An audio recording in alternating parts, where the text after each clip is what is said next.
હવે આગળ વાત કરીએ તો અરબી સમુદ્રમાં ભારત દ્વારા સઘન સુરક્ષા વધારવામાં આવી। ભારતે પાકિસ્તાનના ત્રાસવાદી કેમ્પો પર કરેલી એર સ્ટ્રાઇક બાદ અરબી સમુદ્રમાં ભારત દ્વારા સઘન સુરક્ષા વધારવામાં આવી છે।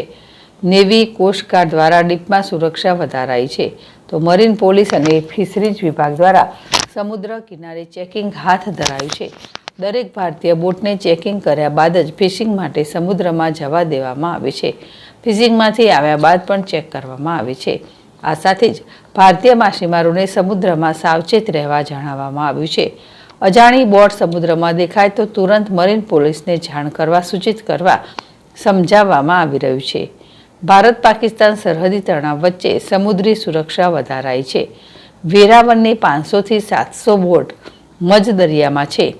ભારતીય સેના દ્વારા પાકિસ્તાનમાં હવાઈ હુમલા બાદ ભારતીય સરહદ પર સુરક્ષા વધારવામાં આવી છે। ગુજરાતના અરબી સમુદ્રમાં પણ સુરક્ષા વ્યવસ્થા વધારવામાં આવી છે।